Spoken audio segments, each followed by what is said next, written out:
Buenas tardes. Encantada que hayan podido llegar. Estamos demorados un poco porque hay gente que está eh, detenida en algún lugar. Detenida no, demorada. No, bueno, nuevamente el Círculo de Legisladores y la Fundación Democracia, estamos encantados de poder tener el honor de presentar una obra, como ya verán que el autor va a hablar sobre ella, que regocija y aporta al conocimiento y a la cultura nacional. Como siempre, el Círculo de Legisladores, que es una institución dependencia del Congreso Nacional creada por ley, cuya sanción este año cumple 50 años y que está integrada por legisladores mandato cumplido y legisladores en ejercicio de su mandato, y que nos dedicamos a servir a la comunidad y a jerarquizar la acción legislativa y la política como herramienta de cambio de la sociedad. En este caso, en la mesa está el vicepresidente del Círculo de Legisladores, que va a dar la bienvenida institucional y va a dejar inaugurada esta presentación.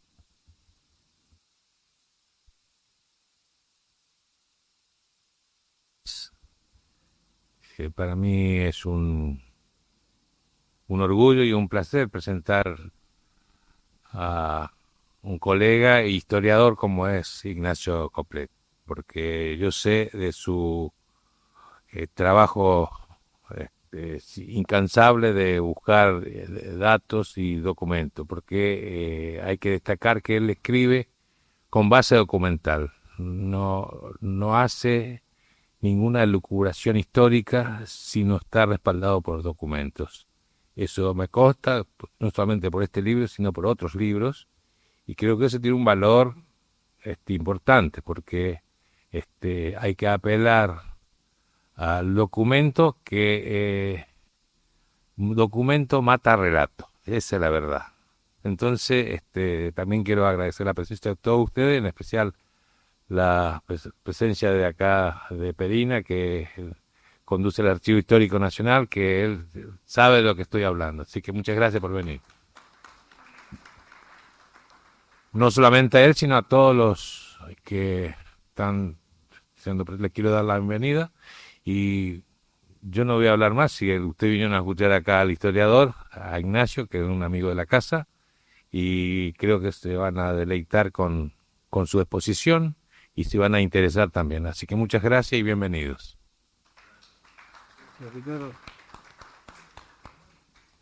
Una breve semblanza de Ignacio Coplet, que la mayoría de ustedes lo conocen. Simplemente en la semblanza vamos a destacar las virtudes que él tiene y que a nosotros nos interesa compartir. Es, como ya dijo Ricardo Branda, es abogado y es historiador y escritor. Padre de familia, buen amigo, buena persona. En este caso, nosotros estamos orgullosos de presentar su libro, porque este enfoque historiográfico que tiene Ignacio, de Juan Perón, es un enfoque que ayuda a conocer al personaje, y además de ser un enfoque donde él lo viene desarrollando en varios libros, que es el Perón persona, el que explica lo que es el Perón político, hace que sea valioso, doblemente valioso, porque, como dijo Branda, está documentado. En este momento que estamos como invadidos de muchos difusores de la historia, que me parece bien porque hay un público también para eso, es muy valiosa la labor de Ignacio, porque él se documenta y puede traducir eso en una lectura agradable para los que no somos expertos en historia, y además para los peronistas, como es mi caso, hace como nos permite como un relato, como un acercamiento entrañable al Perón atrás del personaje. Entonces te agradecemos, Ignacio, esto. Agradecemos que hoy estés acá porque sabemos que junto con Iciar te costó mucho llegar. Es doblemente valioso esto y no robo más tiempo para que todos podamos acceder a lo que hemos venido a hacer, a escucharlo a Ignacio. Ignacio, toda la palabra es tuya.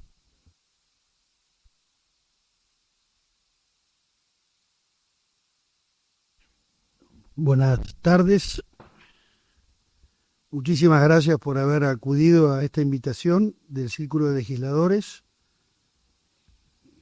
que generosamente me han permitido hacer esta nueva presentación del libro en un ámbito más cálido que el de la Feria del Libro, lo cual me alegra. Sí, más silencioso y más cálido. Y bueno, y en ese sentido les agradezco a todos los que han podido acercarse hasta aquí. Hace ya muchos años que vengo estudiando y leyendo cosas sobre Perón. Tal vez podrán pensar que es un capricho que uno puede tener o una especie de endiosamiento que tengo hacia el personaje, lo cual no es cierto. Pero la realidad es que a medida que el tiempo va pasando, los papeles siguen aflorando, a pesar del poco cuidado que lamentablemente el Estado argentino tiene del acervo cultural que es de todos nosotros. Y a pesar de haber sufrido Perón un destierro tremendamente largo, donde se han confiscado todos sus bienes, se han robado todos los papeles que podían llevarse, y cuando también ha habido una intención de hacer desaparecer de la faz de la tierra el peronismo como un hecho político y como un hecho cultural. Y esa situación que es objetiva y que es real, a pesar de toda esa saña y todo ese saneamiento y esa tremenda persecución para que esto desapareciera, los papeles siguen aflorando. Porque la gente los guarda, porque la gente protege, porque conserva lo que es parte de la historia. Parte de una pequeña historia que por ahí para una familia es importante conservar esos papeles, esas cartas que por ahí tienen un valor para esa persona, para esa familia, pero tal vez esos papeles tienen un valor, diría, mucho más importante, y es así como los libros que yo vengo escribiendo se han ido forjando. Pequeños aportes, no es que yo he salido a buscar el documento. En ese sentido soy un agraciado, porque los papeles vienen a mí, por diversas circunstancias. En un aspecto vienen por mi familia, por mi abuelo, que fue abogado y confidente de Perón, y que hay muchas de las cosas de los orígenes y de la intimidad de Perón de esos primeros años familiares que yo la he conocido a través de mis abuelos. Pero otros papeles llegan por otras circunstancias. Me ha pasado de ir al programa de Carlos Pagni en una oportunidad que me invitó muy generosamente para hablar de uno de los libros que había publicado. A la semana después de hablar con Pagni tuve 4 comunicaciones de 4 personas que tenían documentos para que yo los vea, a los fines de ver si era posible, no para que yo lo publique, para que yo los viera. Y eso me llevaron a armar Perón íntimo, una obra de casi 600 páginas, donde ahí hablé sobre algunos personajes poco trillados, poco conocidos en la historia del peronismo. Porque la realidad que Perón es Perón, pero también es importante ver la figura de segundo, tercero y cuarto orden, que son los que conformaron a ese Perón, esa personalidad que luego ha descollado. Y esos personajes de segundo y tercer orden son los que también han aportado para que las cosas pudieran salir como salieron. Este libro, ¿cómo nació? Este último libro, Las claves secretas de Perón. Tuve dos amigos que en una oportunidad, uno de ellos me llama y un sábado lluvioso y me dice, sábado a la tarde, eran las 6 de la tarde, y me dice, ¿qué estás haciendo? Le digo, estoy acá con mis hijos, le digo, ¿y por qué no me vienes a ver? Me dice. Y yo le digo, yo vivía en ese momento en Belgrano, tenía que venir acá cerca del Congreso. No, vení, no voy ni loco, le digo, está lloviendo. No, te pido por favor que vengas porque tengo algo para mostrarte. Subí a mis hijos más chicos al auto y nos fuimos los tres a visitar a Washington Pereira, que en paz descanse, uno de los grandes libreros que ha tenido la Argentina, un uruguayo. Y Washington, yo me acuerdo que llevé a mis hijos porque aparte era simpático el lugar porque tenía animales embalsamados y los pude distraer un rato como para que yo pudiera revisar esos papeles. Que eso no eran papeles, en realidad eran unos rollos de lienzo, no eran papeles, eran 3 lienzos de 21 centímetros de ancho por 1 metro de largo, lienzos blancos enrollados, y en esos lienzos estaban esbozadas estas claves que se ven en la tapa con mucha creatividad. Andrés Telesca, el director de la editorial, se le ocurrió poder mostrar cómo eran esos lienzos en la tapa de este libro. Lienzos que estaban escritos en anverso y reverso era un género de camisa blanca, como si Perón hubiera ido a un sastre o alguien a una mercería, decir, córteme 3 lienzos de 1 metro por 21, que eran los que entraban perfectamente en la máquina de escribir. Y así es como Perón escribe estas claves. Documento inhallable, nunca publicado. Esta es la primera vez que se publica un libro que habla de las claves secretas de Perón. ¿Por qué? Porque no ha habido muchas claves que Perón ha confeccionado, no son muchas las que él confeccionó. Y entonces cuando Washington me lo entrega y yo le digo, yo no tengo plata para pagarte esto, claro, porque esta gente los libreros venden los papeles y los libros, yo no tengo plata. Y entonces me dice, no, vos llévatelo sábado y el lunes de la mañana me los traes. Yo le dije, fantástico, por suerte, papita para el loro, por suerte existían los teléfonos y el escáner electrónico, viste, del teléfono y la ayuda de mis hijos para que yo pueda escanear esos documentos. Junto con los documentos vinieron una ponchada de fotos, que algunas se reproducen en el libro, que son fotos raras de Perón, fotos raras, y algunos documentos de la Resistencia, algunos que tampoco nunca se habían publicado. O sea que yo tenía un conjunto de papeles que nadie los tenía. Un juego que Perón había confeccionado esas claves, no le pregunté, nunca se le pregunta de dónde salieron ni de quién son. Lo único que le dije es, dámelo que yo el lunes a la mañana cumplo y te los traigo de vuelta. Y así tal cual hice. Pasado el tiempo, otro amigo me llama y me dice, venite a casa. Cuando te invitan a las casas está bueno porque te dan estas cosas, ¿no?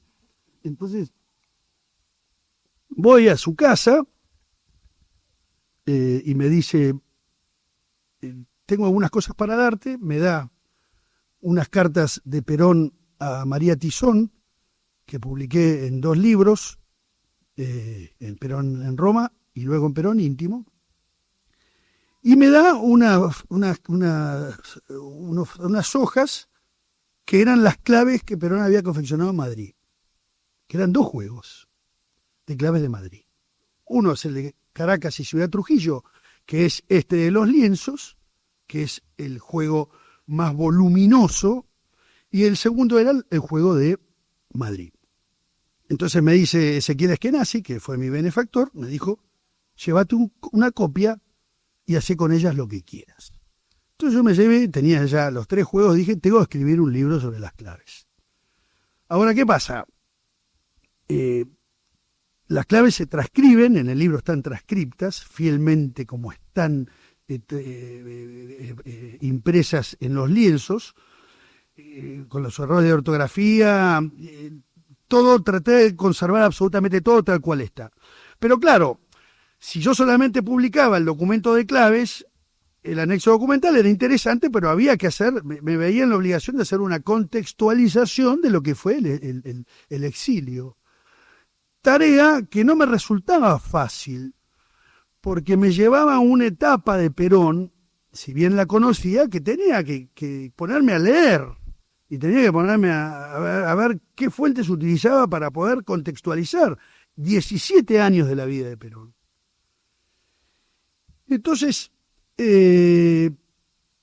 apelé a algunas fuentes importantes, porque claro, el libro tampoco lo hice inmediatamente, porque estos son unos documentos que yo recibí, no me acuerdo si fue en el 2016, en el 17, creo que fue después del libro de Perón en Roma. Después vino Perón íntimo y después vino Perón 50 años, mitos y verdades a 50 años, en homenaje por los 50 años. Entonces las claves venía siempre a la cola, venía siempre detrás. Las dejaba postergadas, porque yo sabía que me tenía que poner a escribir de cosas que me obligaban mayor tiempo. Y aparte también, durante la pandemia, maldita pandemia, había, gracias a Juan Imperial, en una radio 4 de julio, una radio de aquí del conurbano bonaerense, tenía un programa llamado Historia del Peronismo, me llama y me dice, ¿no querés hablar sobre el tema del exilio? Justo, parecía a propósito, como si me lo hubiera mandado alguien. Y le digo, bueno, está bien, bueno, lo hacemos 5 viernes, bueno, 5 viernes, fueron 30 viernes, no terminaba más, porque empecé un viernes, eran de 9 a 9:30 de la noche, era tremendamente molesto. Entonces empecé con una, y seguía, claro, entonces el abanico se me empezó a abrir de tal manera que era interminable. Terminé el último viernes del año, empecé en mayo y terminé el último viernes del año, cuando yo le dije, basta de esto, que pusimos un corte, nos apresuramos para decir, se termina el exilio. Bueno, y este libro, digamos, le debo a mi mujer, a Isia Recalde, que ella me dio el entusiasmo como para decir, dale, sacate de encima de este libro que lo venís arrastrando hace tiempo. Y aparte también, Isia me dice, dejá de escribir de Perón, dedicate a escribir otras cosas, que este sea tu último libro sobre Perón, ya escribiste varios libros, dedicate a escribir otras cosas. Yo no estoy muy convencido de eso, no estoy convencido, voy a seguir con Perón, porque lo tengo a Perón ya como si fuera el viudo de Perón, ella me dice que yo soy el viudo de Perón, y entonces estoy en esta disyuntiva de no pelearme con mi esposa, pero tratar de ver qué otra cosa sobre Perón podemos publicar. Siempre algo, como siempre digo, siempre algún papel nuevo aparece. El otro día me llama, estas son las cosas que pasan, me llama un señor que tiene unos documentos, que vive en Posada, que actualmente está en Suiza, que me dijo, tengo unas cartas, yo le digo, bueno, cuando nos veamos, cuando vuelvas a la Argentina, si venís de Misiones a Buenos Aires, veremos qué papeles tenés, a ver qué documentos hay, qué se puede aportar sobre esto. Pero, ¿por qué este libro? ¿Por qué hicimos este libro, no? Yo creo, como dije al comienzo, es una cosa novedosa, nadie escribió sobre esto. Hay algún artículo, un par de artículos que se publicaron en Infobae que mencionan algunas claves, las claves Montoneros, entonces es una hojita o 2 hojitas que tiene varias claves con nombres cambiados. Hubo algún otro artículo más sobre el tema del Che Guevara y el tema de Cuba y eso, que también se hicieron un par de artículos y ahí se mencionan algunas claves. Pero después, alguna palabrita dice Fermín Chávez, pero sin profundizar, porque no tuvo acceso a estos papeles. La realidad es que no había nada. Entonces yo digo, si no hay nada, es importante que haya un libro que hable sobre las claves secretas de Perón. Entonces, acá lo que vemos en Perón, y que a mí me llama poderosamente la atención, y que esto es algo que estuvimos conversando en la presentación en la Feria del Libro, es la genialidad que tuvo Perón, la creatividad y la inteligencia para conformar este juego de claves. Tanto el de Caracas y Trujillo, que es un juego, a mi modo de ver, superador, y ahora luego vamos a ocuparnos un poquito más de él, Porque hay que pensar que el Perón del exilio, Perón se va al exilio con una mano atrás y una adelante, se va sin un peso, comienza un derrotero tremendamente trágico, porque el destierro es algo severamente duro para cualquier personalidad. El no saber qué va a pasar al día siguiente, se sufren atentados, persecuciones, empezó a ver que en la Argentina se perseguía a los peronistas, y entonces lo que me llama la atención de Perón son dos cosas. En primer lugar, vemos un Perón en estado puro. Decir un Perón en estado puro es que era un hombre que estaba él absolutamente solo. Solo significa que estaba él, hasta que llegó Isabel Perón, estaba él solo, con algunos colaboradores que eran accesorios, y después estaba absolutamente solo. O sea que no tenía a nadie, como cuando fue presidente, que tenía a su edecán, su secretario privado, la Secretaría General de la Presidencia, tenía toda una estructura donde ahí el personaje gobernaba, ostentaba su poder, pero tenía una contención administrativa, jurídica e institucional que le permitía poder gobernar. En este caso el tipo estaba solo, se pasaba 14 horas por día frente a una máquina de escribir. Contestaba absolutamente todas las cartas que recibía, leía absolutamente todo lo que él recibía. Y entonces, esa es una de las cosas importantes para destacar de este hombre, la genialidad y la creatividad de Perón. Y luego, la otra cosa para tener en cuenta es, aparte del estado puro, es que Perón elige un arma poderosísima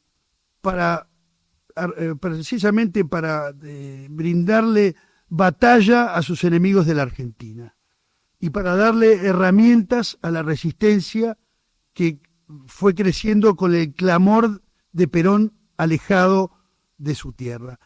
Y en ese caso esa arma es la pluma.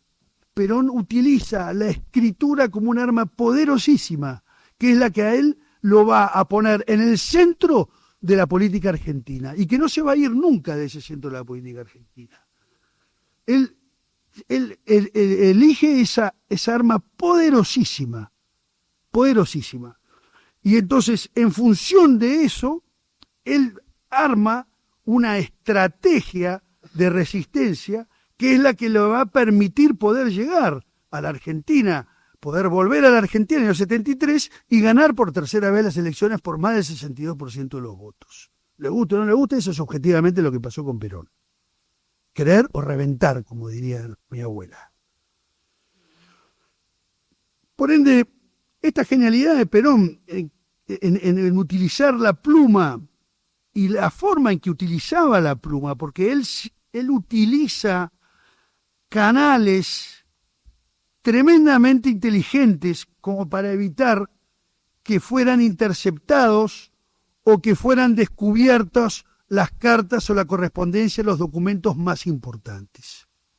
Y ahí vamos a ver que van a prestar una tarea fundamental colaboradores impensables, desde una azafata de una aerolínea, desde un piloto, desde una persona que sabía que viajaba a la Argentina y entonces se le hacía llegar los papeles para que llegaran aquí y no pasaran por el correo ordinario. Tenía esa genialidad de poder apelar a lo que tuviera a su alcance a los fines de evitar que sean interceptada su correspondencia o que sea revisada su correspondencia. Paréntesis, cuando Perón estaba en Martín García, detenido en Martín García, y escribe las dos cartas a Eva Perón, la carta creo que era Mercante y no sé quién otro más, Perón sabía que se las iban a leer. Entonces por eso dice, Chinita, nos vemos y nos vamos de la Argentina, dejamos todo. Lo hace a propósito porque sabía que le estaban leyendo las cartas. Una cosa que era la inteligencia que tenía Perón. Esta correspondencia, que es una correspondencia que se calcula en casi 14.000 piezas, 14.000 piezas, hay discusiones con eso, yo ya lo sé. Mi maestro Pavón Pereira, que a veces se empinaba un poco y por ahí decía algunas cosas de más, yo una vez le dije, Enrique, pará, ¿cómo 14.000? Callate, Nacho, de esto entiendo yo, me decía, ¿no? Callate, Nacho, de esto entiendo yo. Sí, está bien, te entendés vos, Enrique, pero me parece un poco abusivo. Bueno, ahí hablo de la correspondencia, de las especulaciones de cuántas fueron, bueno, fueron igualmente 14. Obviamente, lamentablemente, no están identificadas todas las cartas, ni todos los documentos. Lamentablemente, los papeles se venden. La institución Hoover de Stanford en San Francisco, sabemos que tiene un gran caudal de cartas y correspondencias de Perón, y cuántos hay que ofrecen en las redes y se llevan todo, porque hay una gran desidia del Estado argentino, no hablo de un gobierno, sino hablo del Estado argentino, de no cuidar lo que nos corresponde. Por ende, en ese sentido, entonces Perón escribe esa correspondencia y se toma el trabajo, aparte de las piezas, son piezas artísticas, no es que está contestando Feliz Navidad, saludos a fulano, buen cumpleaños, augurio, no. En el capítulo que tengo dedicado a la correspondencia hago un poco de hincapié en eso. Perón se había formado como militar, todo militar se le enseña lo que se llama la inteligencia, lo que es la inteligencia militar. Perón fue agregado militar en Chile en el año 36, el 38, que fue con su primera esposa, que allí se enferma, Aurelia, vuelve a la Argentina y se muere. Y ahí Perón esboza las primeras claves que se conocen, las claves pequeñas.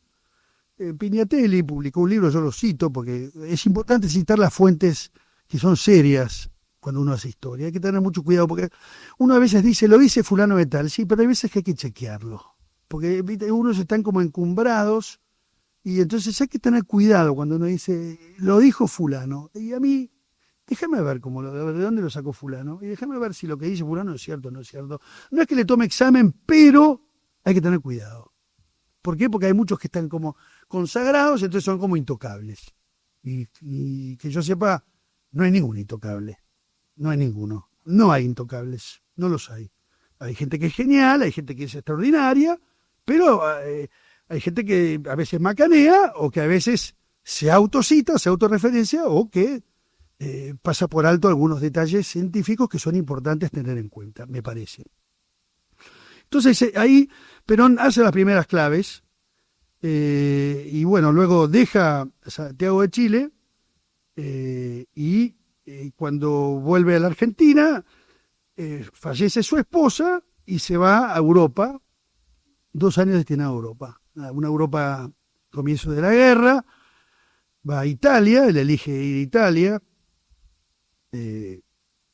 obviamente por sus ancestros, que después descubrí que no eran italianos, sino que eran franceses, pero bueno, Perón decía, mi abuelo Sardo, tu abuelo era francés, tus ancestros eran franceses, eso lo estudié y lo demostré mentalmente, pero bueno, son esas cosas que a veces la gente no sabe de dónde viene, y Perón no se preocupó por saber quiénes eran sus orígenes, ni mucho menos.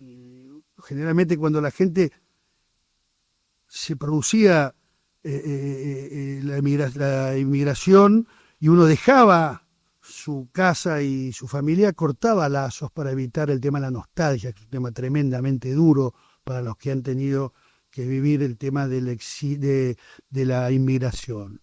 Es lógico, y Perón y la familia de Perón deben haber roto todos los papeles, porque él no, hay muchas de las cosas que pudimos investigar que yo estoy seguro que él no las sabía, ni los pueblos de donde eran sus Perón, ni los pueblos de donde eran los Duteil, ni los pueblos de donde eran los Bergunián, ni los pueblos de donde eran muchos de sus ancestros, ni los Hughes Mackenzie, si vamos a los ingleses que también tenía por parte de su bisabuelo, etcétera, etcétera.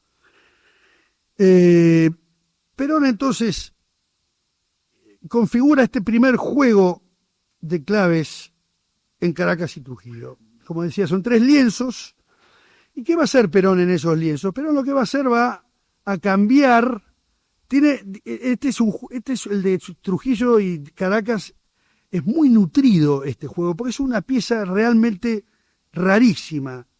Obviamente para los que hacen inteligencia o que se dedican a la criptografía, que saben desencriptar, puede parecerle más fácil.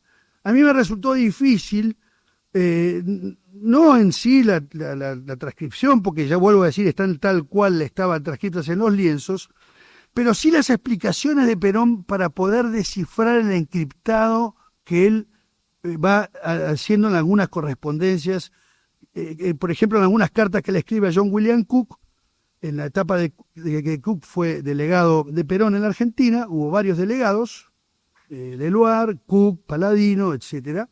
En el lapsus que fue Cook, Perón le manda alguna correspondencia a Cook y aparecen unas letras en mayúscula que uno no sabe qué quiere decir. Bueno, acá Perón, en este juego de claves, muestra cómo traducir esas letras que no dicen nada, qué quiere decir, a qué persona se refiere, o qué quiere decir, o qué frase está escondiendo.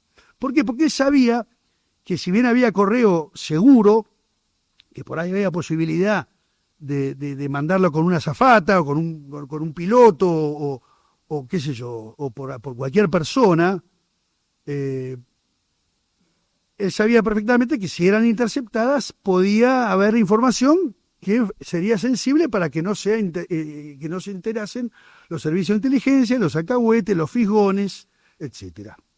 Y entonces él ahí utiliza este sistema que es notable, que acá está transcripto como para aquel que entienda algo de criptografía pueda darse cuenta. Yo no soy abogado, no sé hacer esto, no sé, me supera, pero lo admito, no me la creo, no tengo ni idea. Lo que sí, en las claves vamos a ver que hay información interesante.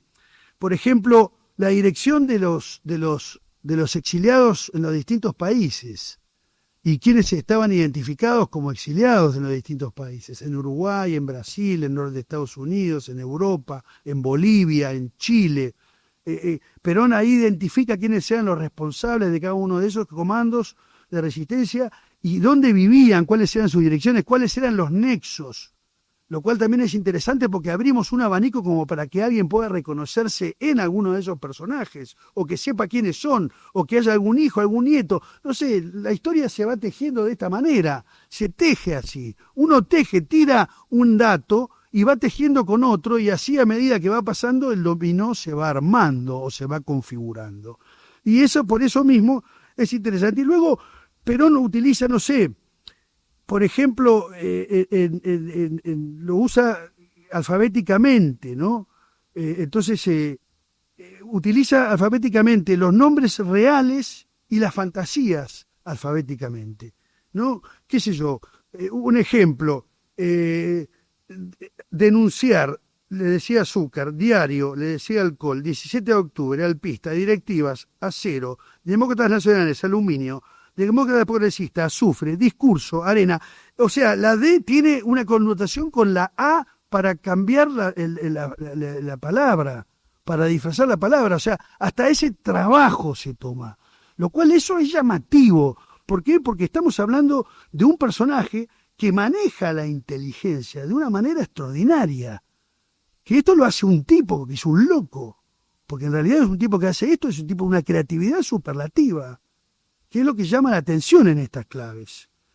Y qué sé yo, fíjense, a Iturbe le dice Manfredo, a Irigoyen Manlio, a Iníguez Melchor, a Iragoleitia Máximo, a Imas Miguel, al sociólogo, a Jaureche Diego, a Julio Dante, a Kelly Nicasio. Bueno, todos tienen el nombre... A Ciro de Pompeo entonces. A todos. Pero bueno, lo que hace, qué sé yo, a Isabel le decía Beba, al Che Guevara Irala, y así encontramos una cantidad de cambios de nombres que él los iba poniendo como para que el tipo que leyera, che, está hablando, ponele, de no sé, de noticias gráficas, del diario Noticias Gráficas, pero no lo llamaba Estaño. Entonces decía, che, en Estaño está muy buena la nota. Aquí sabían que eran noticias gráficas, o sea, ese tipo de cosas que parecen menores, pero cuando uno está en la resistencia, cuando están persiguiendo a sus compañeros, cuando están prohibiendo la acción política, con el plan Conintes de ¿cómo se llama? De Frondizi, y todas las cosas que fuimos viendo en la Argentina, había que tomar todos estos recaudos para evitar precisamente que el que estaba dirigiendo sea descubierto por los servicios de inteligencia. Bueno, esto es lo que hace Perón con estas claves de Trujillo y Caracas. El tema de la criptografía, como dije, es algo raro. Y los nombres de Perón eran Gerente, su nombre era Gerente, Teodoro, era otro de los sobrenombres que usaba, Jefe o P5, P.5. Esos eran los nombres que él se firmaba de esa manera, mucha de la correspondencia. P5, Teodoro, Jefe. Y así, de esa manera, utilizó a través de estas claves distintos juegos de claves. Hay claves de Cook con el jefe, clave de Cochabamba, clave de Yucatán, clave de Araucanos, clave de fulano, clave de mengano. O sea, hace todo un juego porque la realidad es que era diverso. En cambio, las de Madrid son mucho más sencillas.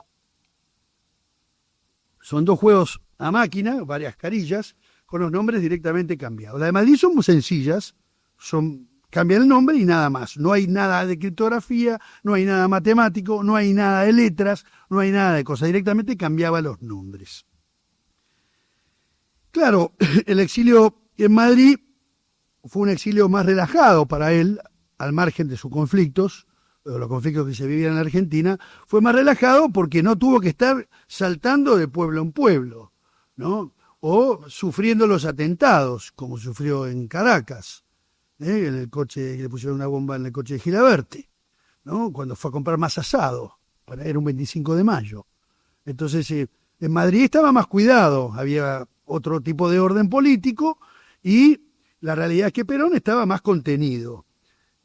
Si bien es cierto que tuvo distintas sedes y residencias hasta que él llega a Puerta de Hierro, ¿no? Puerta de Hierro que accede gracias a la ayuda de sus amigos.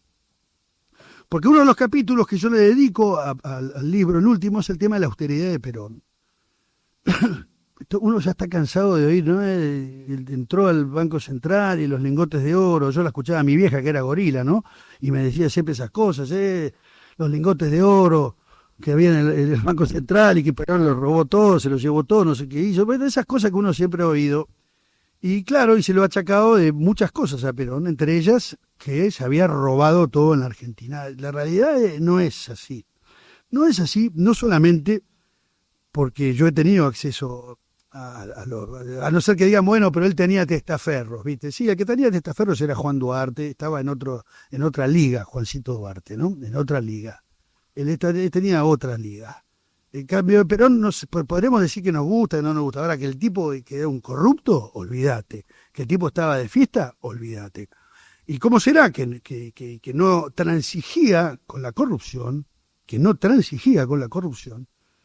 Que cuando se produjo el tema de la muerte de Juan Duarte, precisamente a Perón le habían acercado un dossier de investigación donde se comprobaba que Juan Duarte estaba en negocios turbios.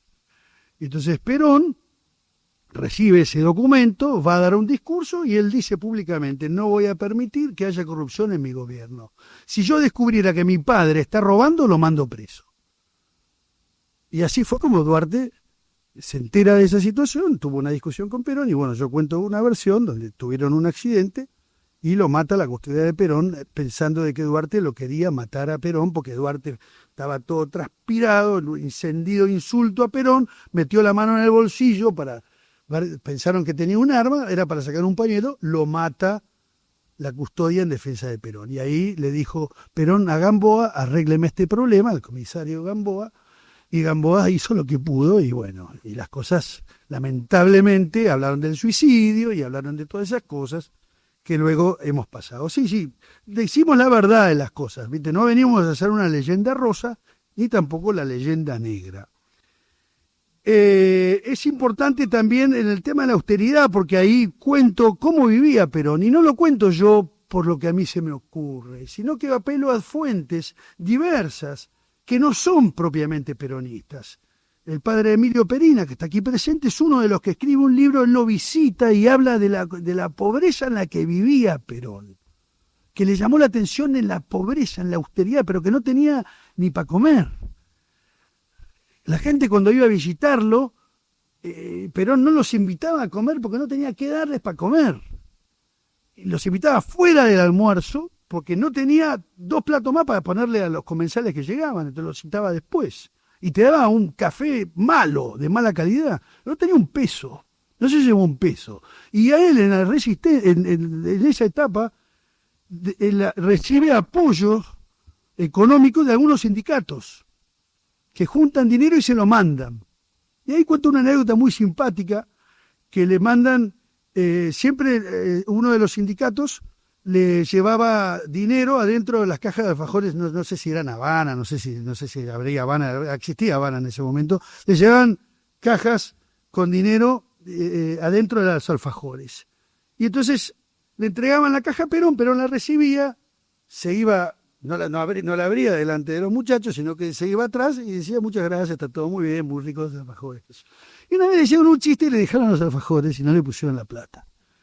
Y claro, Perón recibe la caja simpáticamente, se va para atrás, y él, que no se le movía un pelo, dijo, los mejores alfajores que he recibido, le dice a los tipos caballeros, denme la guita, muchachos, no, denme la guita, no me la escondan. Pero bueno, esas cosas que hacía Perón en el exilio, porque era un hombre también de un gran humor, de un estupendo humor. El capítulo de la correspondencia también, bueno, el tema de la austeridad, como decía, apelo a distintas opiniones, de gente que lo ha visitado en distintas circunstancias. Durante todo el exilio no tenía un peso.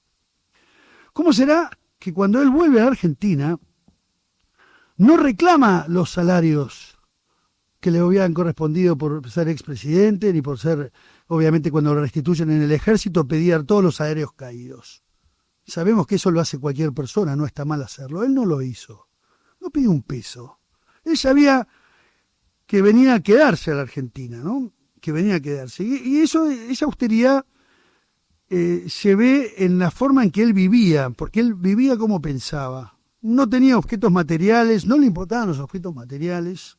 Acá yo también explico eso, de qué manera él era un hombre desprendido de las cosas. Y recién hablábamos con Perina en la antesala, y claro, que porque había dejado tantas cosas en Puerta de Hierro si él pensaba volver. Yo le dije, no, pero él nunca pensó volver. Pero él nunca pensó en volver a la Argentina, a volver a España. Él vino a morir y a prestar una misión que fue el abrazo con Malvin. Algo que en este círculo de legisladores es algo que se ve muy seguido, esta hermandad política con mi adversario, ¿no? Nada de odio, nada de persecución. En ningún momento en Perón se escuchó palabras de odio hacia sus enemigos. Aunque no lo crean, sí, en su momento habrá hecho 5-1. Hay que estar en los zapatos cuando te explotan las bombas que explotaron en el 53, puestas por los señores del Jockey Club y del Club Universitario de Buenos Aires, algunos de ellos socios de ese club, que se sentían los señores de la oligarquía de Buenos Aires y pusieron bombas donde mataron a gente inocente, ¿no? Hay que ponerse en el lugar del presidente en ese momento cuando vos estás escuchando que están explotando bombas en distintos lugares de la ciudad de Buenos Aires, con las bombas de abril del 53. O después de los bombardeos, la fecha trágica ahora el 16, estaba viendo si escribir una nota para Infobae, pero no sé si llego porque tenía tanta información que no me la van a publicar, donde yo identifico todos los pilotos. ¿Quiénes fueron los 25 pilotos que tiraron las bombas? Los 25. ¿Quiénes eran todos los tripulantes que estaban arriba de los aviones? Y hasta identifico uno de los pilotos que cuando se había terminado todo, el tipo le quedaban bombas, vino a Plaza de Mayo y tiró las bombas que le quedaban. Como para decir, te tiramos todo lo que tenemos. Bueno, ese odio no lleva a ningún lado. Y Perón con todo ese odio volvió a la Argentina a pacificarla. Echó a los montoneros a la plaza y dijo, muchachos, acabó la fiesta, se van de acá, vamos a construir la Argentina en el modelo argentino. Y no lo dejaron. No lo dejó, primero no lo dejó su salud y luego no lo dejó la dictadura militar del año 76. Pero bueno, ahí ya nos vamos más allá del libro y el libro llega hasta acá, llega hasta que vuelve a la Argentina. El tema de la correspondencia, sí, me dedico a hablar un poco sobre cómo era esa correspondencia, la cantidad, lo que dice uno, lo que dice otro. Hago una especie de contabilidad benévola a los fines de tener una aproximación a esa documentación valiosísima que forma parte del acervo cultural de la Argentina. Y después me dedico un capítulo a los amigos españoles, merecido capítulo a los amigos españoles. ¿Quiénes eran los amigos españoles de Perón? Perón a Franco lo vio solamente 2 veces, desde el año 60 hasta el año 73, 2 veces lo vio. Lo vio la vez que lo fue a ver con Cámpora, ya elegido presidente de la República, que Cámpora fue. Ahí cuenta una anécdota muy divertida que cuenta el querido Armando Puente, que acaba de fallecer, el recordado y querido Armando Puente, donde él cuenta esa anécdota donde Perón le dice a Cámpora, se sienta a tomar un café, y Cámpora le dice, pero tenemos que ir ahora, nos está esperando el generalísimo. Y Perón le dice, vamos a tomar un café, llegó 1 hora tarde, como para molestarlo a Franco, esa cosa que hacía Perón, que tenía Perón encima. Y después lo vio el día que se iba en el avión. Fue las únicas 2 veces que se vieron, no se vieron más. Sí, Perón tuvo relación con muchos amigos muy nobles por la cercanía intelectual que había con la Falange, con los camisas viejas de la Falange española. Perón tenía relación con muchísimos de ellos, con Pilar Primo de Rivera, bueno, Pilar Franco también, una gran amiga del matrimonio Perón e Isabel, y después con Girón de Velasco, con Blas Piñar, sí, con Blas Piñar, con Emilio Romero, con muchísimos de los franquistas, Girón de Velasco, bueno, habíamos dicho recién que fue ministro de Trabajo, con Solís, con Solís y con Herrero Martín también, uno de los generales, de los coroneles más cercanos a Perón, de ahí de Madrid. Él mantuvo relaciones con Vizcaíno Casas. Bueno, acá cuento todos los amigos que tuvo Perón en España, que me parece importante rescatar para ver con quiénes se rodeaba él en ese momento, quiénes eran los que los frecuentaban o qué opinaban los españoles de Perón. Y cuando leamos lo que opinaban los españoles de Perón, vamos a decir, epa, mirá lo que despertaba en gente que por ahí la había visto un par de veces.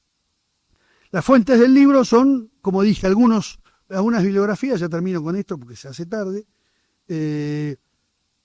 Mi maestro Pavón Pereira, le agradezco a él enormemente haber estado tantos años trabajando a su lado, he aprendido muchísimo, muchas cosas he aprendido, algunas he aprendido también a no repetirlas, porque Enrique era un personaje, pero un gran tipo, un gran amigo. Diego Massieri, también su obra sobre la biografía de Isabel Perón, Oscar Castellucci, que dirige acá en el Congreso Nacional la colección Los Trabajos y los Días de Juan Domingo Perón, y algunas otras cosas más.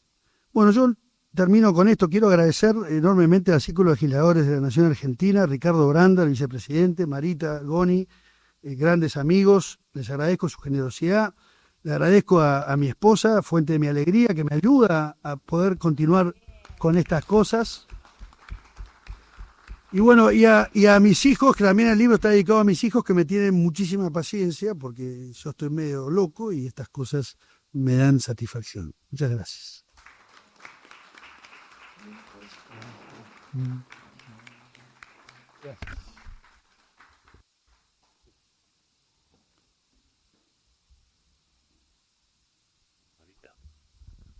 Muchas gracias, Ignacio. Gracias, Ricardo Branda, también, porque vos has sido el artífice de esto.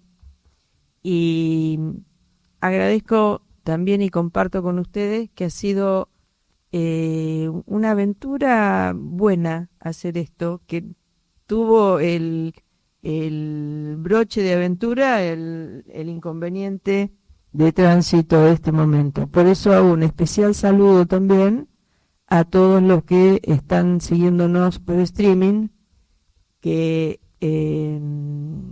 no han podido venir, y otros que están desde otros lugares del país mirando esto, que podemos compartirlo como una forma de federalizar nuestro trabajo desde el Círculo. Y a ustedes que han tenido la suerte de llegar y la amabilidad de compartir su tiempo con nosotros, los invitamos si alguno quiere hacerle una pregunta al escritor después de esta hermosa exposición que ha hecho.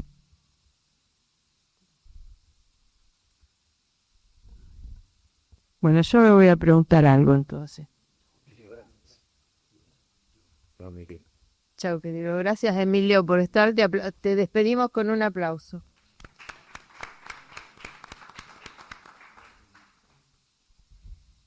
Acá, Saludos y recuerdos. Sí. Contá que No, bueno, sí. Perón para cambiaba, por ejemplo, los saludos lo decía votar en blanco. O sea, votar en blanco era saludos. Abstención, recuerdos. Y pacto con Frondizi, José. Apoyar al neoperonismo, enfermo. Paladino liquidado políticamente, veraneo. Perón apoya a Jorge Antonio, Mosquera. Línea Santiago quebrada, médico. Línea Santiago ratificada por Perón, Juancito. Necesitamos pasaporte para, vuelva. Cook tiene el pasaporte que llevo, Carlos. Necesitamos visa, pasaporte para, Pagarés. Bueno, así Perón es extraordinario la genialidad que tiene este hombre. La aeronáutica la llamaba juguete, a las 62 organizaciones comisionistas, a los presos los llamaba gatos, a Balbín le decía Tano, qué sé yo, a Paraguay, a los paraguayos San Lorenzo, a Bolivia Gimnasia, a los cubanos Independiente, a los comandos le decía patrones, al Comando Superior Peronista Agua, qué sé yo, a Bramuglia Manuel, Aramburu Luis, Votar en Blanco Lavar, CGT Auténtica Marca Regi, Jorge Antonio Pedro, Borlengui Carlos, Subversivo Diario. No, es todo una... aparte hay algunas cosas que son muy simpáticas, que son para leerlas así sueltamente y darnos cuenta hasta dónde este hombre pudo crear una cosa de esta envergadura, ¿no? A los centros cívicos les decía pescados, a los conservadores populares porotos, a la CGT porcinos, qué sé yo, a Clarín pinos, al 17 de octubre alpista, a demócratas progresistas azufre, al peronista, al diario le decía dátiles, al mundo duraznos. Eso, ahí vi que a Clarín también le decía pinos, o el diario La Nación, sal, a la prensa salitres, a la razón sulfatos. Bueno, es inacabable, es simpático. Yo me divertí mucho con este libro porque vi, aparte de algunos nombres que están puestos con cierto propósito, ¿no? Como para decir algo, digamos. Chango June lo tenía como correo. Como correo, ¿no? Sí. Claro, a veces el Chango Funes. Había muchos correos, palomas mensajeras se llamaba. Y después estaba la escritura del limón, ¿no? La letra limón. También Perón utilizó al comienzo. La letra limón, para los que no saben, es una antigua, lo usaban los antiguos espías y para ocultar que se escribe con el jugo de limón, queda blanco y vos lo podés ver con el calor de una lámpara o de un fuego.